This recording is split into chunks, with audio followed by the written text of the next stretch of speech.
Russia it's beautiful. I'll say it's beautiful. It's really beautiful. You'll love it there. जब पहली बार गए थे तो मैं तो एक्साइटेड था, बाहर जा रहे हैं, फर्स्ट अब पहली टाइम घर से बाहर निकल रहे थे। जब हम गए थे तब टीचर्स ट्रांसलेटर के साथ आते थे, तो ना हमें पता पड़ता था वो क्या पढ़ा रहे हैं, ना हम जान पाते थे कहना क्या चाह रहे हैं। पर अभी के हालात ऐसे हैं कि टीचर्स को सबको इंग्लिश भी आती है।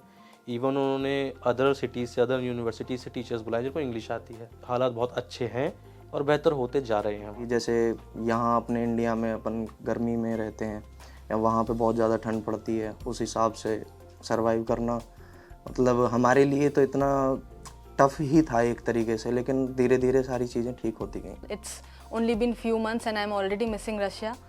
It has been very helpful for me living in a strange country, learning their language, eating their food, living in their climate. It was really challenging, but it was really helpful.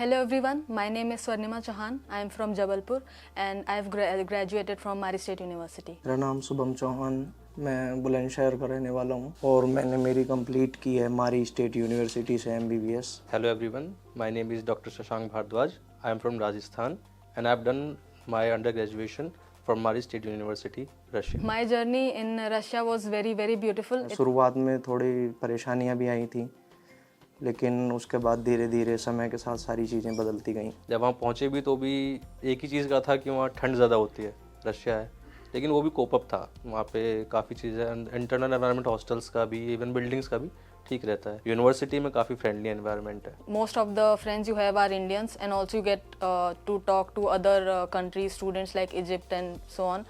So it's really a mix of different cultures and you're always ready to learn something new. So it's interesting over there. हर कोई आदमी पेट से कुछ सीख के नहीं आता है, जब कोई सिखाता है तभी सीखता है। ऐसे ही वहाँ जाने के बाद में सारी चीज़ें सीख जाएंगे जैसे जैसे सिखाई जाएंगी। Even if the teacher speaks Russian, you have translators over there. So it's like any other place. English में ही है, टीचिंग स्टाइल इंग्लिश में ही है और ना कि कोई उनकी लोकल लैंग्वेज भी नहीं है। बाकी अच्छा है उनका टीचिंग स्टाइल भी, पढ़ाने का तरीका भी बहुत बढ़िया है, सब कुछ ठीक है। बशर्ते खुद से करना भी ज़रूरी है।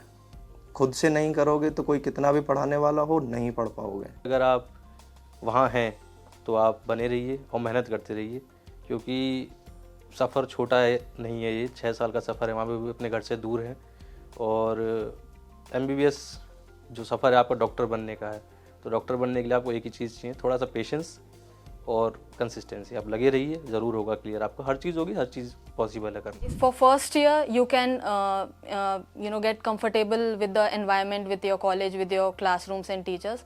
But from the second year, you should start to cope up with the Indian universities as well. So for the first year, you can complete your first year subjects and like so on. So in the final year, you are ready for your Indian exams. So I think you should keep studying also there. Teachers के साथ थोड़ा सा rude behave ना करें, क्योंकि teachers वहाँ पे ऐसे होते हैं कि उनको लगता है कि हम जो कहेंगे वो बच्चे मान लेंगे। खासकर हमारे भारत देश की छवि ऐसी है कि हम गुरु और शिष्य की सभ्यता पे चलते हैं।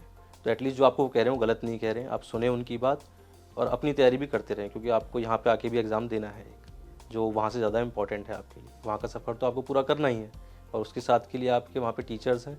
इवन रस एजुकेशन भी सपोर्टिव है, क्लासेस लगवाती हैं यहाँ से। You can always carry your books which you will need from that prof, because the teachers they will teach, but you also need to start preparing for your exams in India. So you can carry your books. काफ़ी अच्छा, बेहतर, doctor बनने के बाद बेहतर। Sir actually उन्हें पहले से भरोसा था कि ये कर भी लेगा और उन्होंने काफ़ी सपोर्ट भी किया मुझको कि तेरी चाह है, और मेरी चाह भी थी कि मुझे बनना ही है। अच्छा फील हो रहा है और कहीं ये भी लगता है कि हाँ हमने बहुत ठीक भी किया है। Right now we are focused on our January exam, so we are in Delhi only and we are preparing for our exams. After that we are preparing to visit Russia again to just meet our juniors, friends and teachers and thank them. Especially many teachers are there. I would like to thank them because what they taught there, especially in the final year, is being really helpful here. सभी का तो future plan यही है जिसने out of country से अपनी MBBS complete की है कि उनका FMG निकले, और सेम वही मेरा भी है कि पहले एफएमजी निकले, उसके बाद तो फ्यूचर प्लान बनाने से बनते हैं। I'll love to get an MBBS MD seat in medicine through NEET PG in India only. So I'll work towards that after my FMG is cleared. Actually हुआ यूँ था कि मैं तो फील्ड चेंज करने वाला था, मैं बायोटेक ले रहा था, लेकिन फिर अचानक से अपॉर्चुनिटी आई, रस एजुकेशन का मैसेज आया कि ऐसे ऐसे भी जा सकते हैं। तो हम कोटा गए, मैं राजस्थान से हूँ, कोटा में हम सेमिनार में अटेंड किया मैंने वहाँ, उन्होंने बताया, तो फिर सब कुछ अच्छा ही चलता रहा। फिर वहाँ से तो अभी बैठे हैं, सफ़र कंप्लीटेड है। पहले के मुकाबले काफ़ी अच्छा है। जैसे हम फर्स्ट ईयर में गए थे तो काफ़ी चीज़ें ऐसी थी कि हम चाहते थे ऐसा हो, हम उनको फ़ोन भी करते थे पर नहीं हो पाता था। लेकिन अभी जैसे फाइनल ईयर में आते गए और अभी तो कोई दिक्कत नहीं, कोई भी चीज़ होती है तुरंत उस पर एक्शन लिया जाता है। Even my sister, she's in second year now, so she has taken admission last year. So my parents thought it's the only best way to take admission there. So that's why they just contacted Cruise Education, and where my sister is studying there right now. So it's really been helpful, and especially Rohit sir, because he is the man on the ground there. So he's always been really helpful. You're just a call away from everything. रस education का शायद main हाथ इसमें है कि वहाँ के हालात पहले से बेहतर हुए हैं और होते जा रहे हैं।